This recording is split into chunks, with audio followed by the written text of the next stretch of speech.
Saúde os irmãos com a paz do Senhor. É um prazer, meus irmãos, estar com os irmãos com mais uma oportunidade. Eu queria agradecer a Jesus e dizer, meus irmãos, que sem Ele, nada eu posso fazer. Meus irmãos,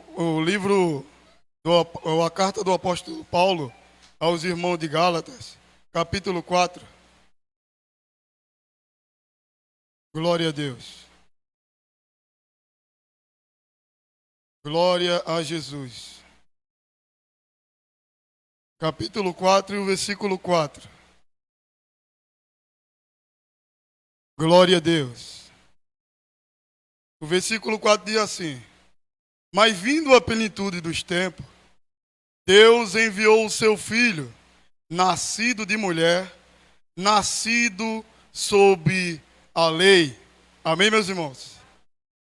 Queridos irmãos, a Bíblia vai dizer, desde o início da história, Deus estabeleceu, os meus irmãos, uma lei sobre a humanidade. A Bíblia vai nos relatar, meus irmãos, que essa lei que o nosso Deus iniciou a história. Falando acerca dessa lei, a Bíblia vai dizer, meus irmãos, no início da história, que Deus estabeleceu o homem num lugar no qual nós conhecemos como jardim. O jardim no Éden. Porque não é o jardim do Éden, é o jardim plantado no Éden, que Deus plantou. E Deus, além de Deus plantar esse jardim, Deus criou o homem dentro desse jardim. Quando o homem ele quebra o pacto com Deus, desobedecendo, a Bíblia vai nos relatar que quando houve essa desobediência, partiu-se para o plano da redenção. Porque alguns olham por fora e observam que algo deu errado nos projetos divinos, mas nada deu errado. A Bíblia vai dizer que quando o homem quebra o pacto de início, partiu-se para o plano da redenção. Deus estabelece logo um pacto ali. O que é que Deus diz? Deus diz que da mulher nascerá um, que tu, Satanás, ferirá o calcanhar dele, e ele esmagará a sua cabeça. Observe que dali em diante partiu-se para o plano da redenção. O pacto, e eu vou dizer aqui um detalhe para os irmãos. O pacto ele foi firmado no jardim do Éden, mas ele foi concretizado na cruz do Calvário. Eu vou repetir. O pacto ele foi firmado no jardim do Éden e foi concretizado na cruz do Calvário. A Bíblia diz que quando Deus vem estabelecendo os seus pactos, meus irmãos, ele chama o homem, conhecido na Bíblia como Abraão. Abraão, segundo a Bíblia, meus irmãos, ele era um homem que habitava numa terra idólatra, chamada Ur dos Caldeus. Segundo a Bíblia, aquela terra era idólatra demais, a ponto que Deus, quando ele chama Abraão daquela terra, ele chama Abraão, e o que me chama a atenção é que Deus não manda Abraão só sair da terra idólatra. Deus manda Abraão sair da casa dos pais dele. Como estava a casa do pai de Abraão? Para que Deus mandasse Abraão sair daquela casa. E a Bíblia diz que quando Abraão obedece à voz de Deus para uma terra que ele não viu, mas a Bíblia vai dizer, embora ele não tenha visto a terra, mas ele creu. E a Bíblia diz que quando ele creu, Deus imputou aquilo na vida de Abraão como fé. E Abraão foi justificado só pelo ele crer na voz de Deus. O que me chama a atenção, Abraão, imputou Abraão por justiça, só ele ouvir a voz de Deus. E o que me chama a atenção, meus irmãos, é que nós ouvimos a voz de Deus, através dos irmãos trazendo a mensagem de Deus. E isso imputa a nós por justiça também. Mas se a gente crer e acreditar de fato que a gente é justificado pela fé, não pelas obras. A obra não justifica, mas a fé em Cristo Jesus. E a Bíblia diz que quando Abraão ele obedece à voz de Deus, Deus vem cumprindo alguns detalhes na vida de Abraão. E quando a Bíblia diz que quando Deus cumpre a promessa que Deus fez a Abraão em dar-lhe um filho, a Bíblia diz que quando o filho chega na vida de Abraão, Abraão agora ele se distancia de Deus. Abraão agora, ele não está mais sacrificando a Deus. Para Deus trazer Abraão para o centro da vontade de Deus, a Bíblia diz que Deus pede a Abraão o filho. Ou seja, Deus pede aquele que Abraão prometeu na vida dele. Deus pede a promessa de Abraão. Deus quer chamar Abraão, porque alguns pensam ali, e eu consigo observar ali, dois detalhes ali no texto de Abraão. Que Deus chama Abraão para voltar a sacrificar, e Deus ali é um símbolo de Deus. É uma alusão de Deus, colocando-se um filho, colocando o cordeiro no lugar do filho de Abraão. Observe, meus irmãos, que quando o filho de Abraão sai, quem entra no lugar é o cordeiro. É Deus dizendo a Abraão, o que vai acontecer aqui nessa terra, Abraão, é uma coisa impressionante, Abraão, que vai se sair a humanidade e vai ter que entrar o cordeiro. Não é a humanidade no lugar do cordeiro, mas é o cordeiro no lugar da humanidade. E observe que isso aconteceu. Quando Abraão foi descer o cutelo, Deus manda Abraão parar, e quando Abraão olha ao lado, algo que Abraão não viu, algo que não existia, Deus passou a existir ali no Monte Moriá. Eu vou repetir, eita Deus. Aquilo que não existia, eu pergunto aos irmãos, quando Abraão chegou ali, Abraão olhou ao redor todinho e não viu o cordeiro. Mas só que Deus revelando que o que vai acontecer é algo tão impressionante na vida da humanidade, que Deus dizendo, aquilo que não existia, Abraão, aquilo que teus olhos humanos não conseguem observar, está aí ao teu redor. Só tu olhar para o lado que tu vai ver que o cordeiro já está preparado, Abraão. A remissão da humanidade já está preparada. Eita, meu Deus. E a Bíblia vai dizer que Deus preparou o cordeiro.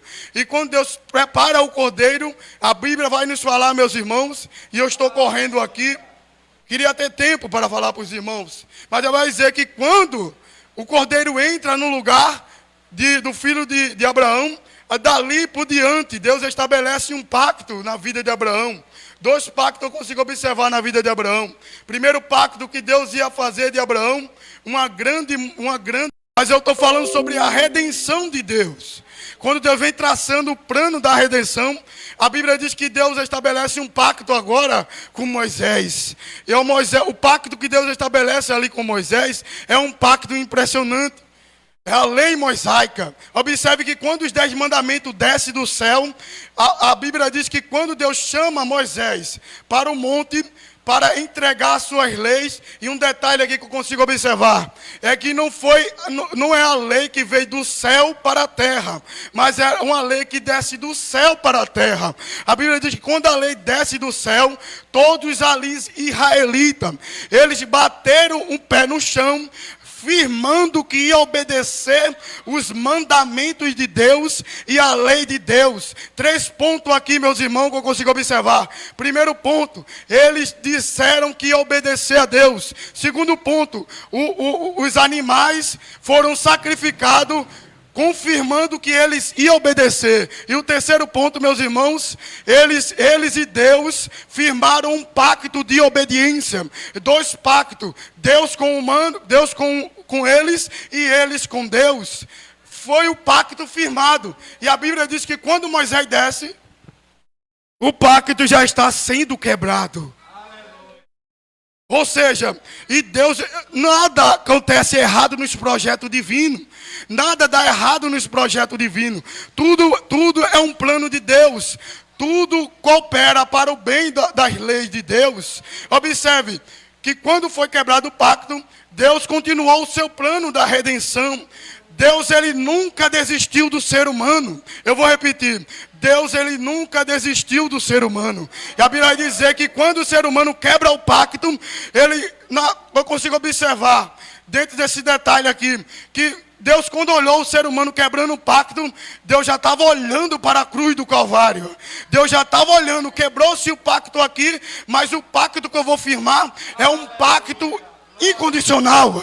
Eu vou repetir, o pacto que eu vou firmar agora é um pacto incondicional. Se o ser humano tiver certo, o pacto continua intacto. Mas se o ser humano agora inventar de errar, o pacto também continuará intacto. É Deus dizendo, vai se partir-se para o plano da redenção. E a Bíblia vai nos falar, meus irmãos, que a Bíblia diz que quando João Batista entra, João Batista vem anunciando aquele que vai vir aí. Ele vem preparando o caminho para Jesus. E quando João Batista vem preparando o caminho, alguns perguntam: tu és o Cristo? Por que eles perguntaram? Porque eles já estavam esperando. Eles estavam esperando o Messias. Eles estavam esperando o Cristo. Por quê? Porque eles sabiam que Jesus ia vir à terra. Mas só que eles queriam Jesus, meus irmãos, montado no cavalo branco. De fato, eles queriam Jesus, meus irmãos, com a espada para guerrear na humanidade e pelejar as batalhas deles, física e terrena. Aí Jesus, quando ele vem contrariando o primeiro ponto aqui que eu consigo observar, o ponto aparente. Eles olharam para a aparência de Jesus, quando eles perguntaram a João Batista dizendo que Jesus era maior do que ele. Só que quando Jesus entra no cenário, primeiro ponto aparente. Olharam a aparência de Jesus e questionaram a aparência de Jesus. Ou seja, esse daí não é o filho de José? Como ele está dizendo que é o Cristo? Como ele está dizendo que é o ungido de Deus? Como ele está afirmando que é o filho de Deus? E como ele está dizendo que é o Messias? O que ele está dizendo? Sabe o que eles estão falando, meus irmãos? Ele está falando, como ele está dizendo aí que ele vai salvar a humanidade? A gente não está vendo aparência nenhuma deles. Eita Deus. Outro ponto aqui na vida de Jesus que eu consigo observar.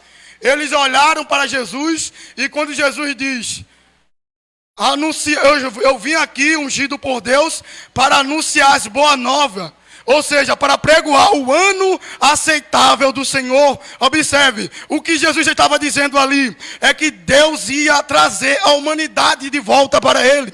Deus ia aceitar a humanidade de volta.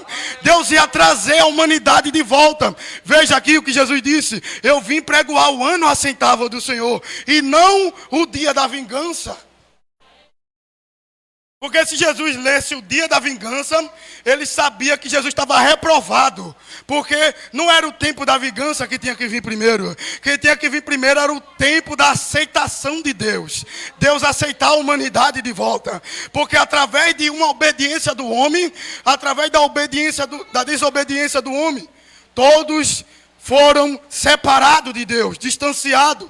Todos foram expulsos do Éden, através da desobediência de um só homem. Mas a Bíblia vai dizer que através da morte do Cristo, através da obediência de um só homem, todos foram trazidos para Deus. E todos agora são justificados através desse homem. Porque através de um, todos são condenados. Mas através de um, todos são justificados e estão trazidos agora de volta para Deus. Por causa da obediência de um só homem. Queridos irmãos, eu vim dizer aqui dois detalhes para os irmãos para encerrar. Os irmãos conhecem o plano da redenção. Hoje a gente está no culto de Santa Ceia. Observe, meus irmãos, que Santa Ceia não é uma coisa normal. Santa Ceia, meus irmãos, é o que quando você toma a Santa Ceia, quando você come o pão e bebe o vinho, você está dizendo que está pronto para ir para o céu. Você não entendeu?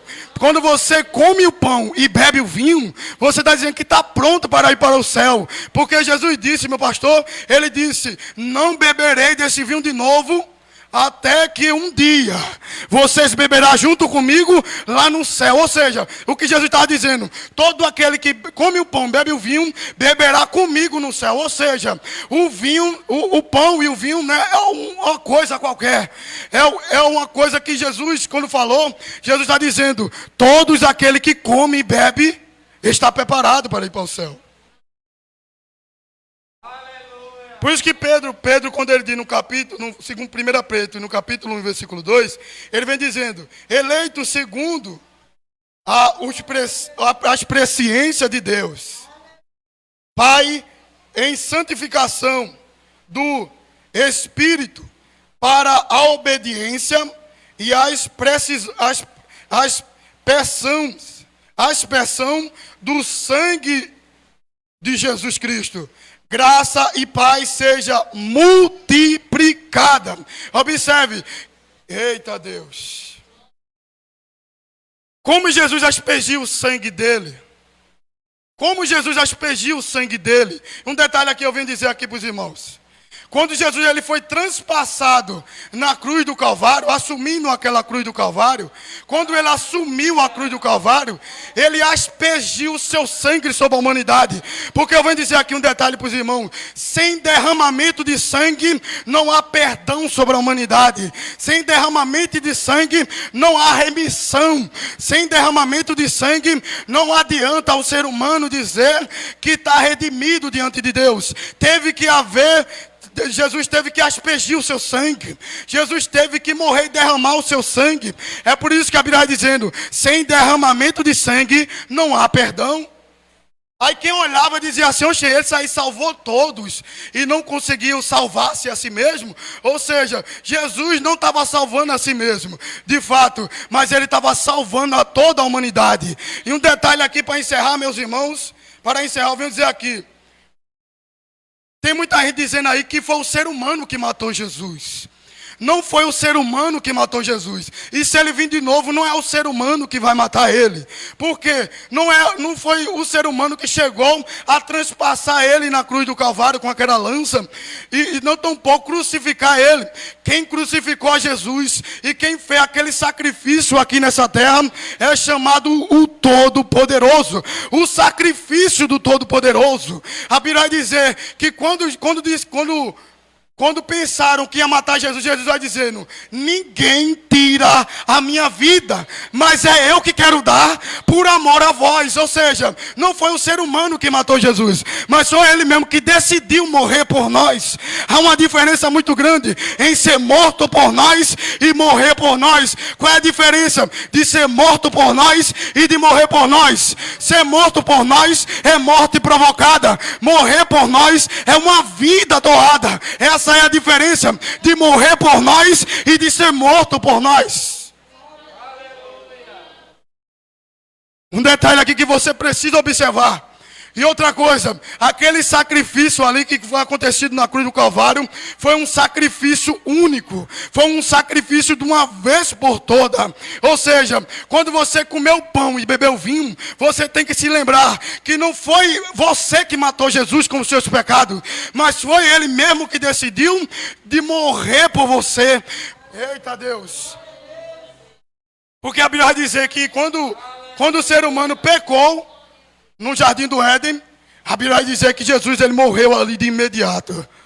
Porque a Bíblia vai dizer que Deus olha para a mulher e diz: da semente da mulher nascerá um, que tu, Satanás, ferirá o calcanhar dele, e ele esmagará a sua cabeça. Amém, meus irmãos? Queria ter tempo para falar para os irmãos, mas glória seja dada a Deus.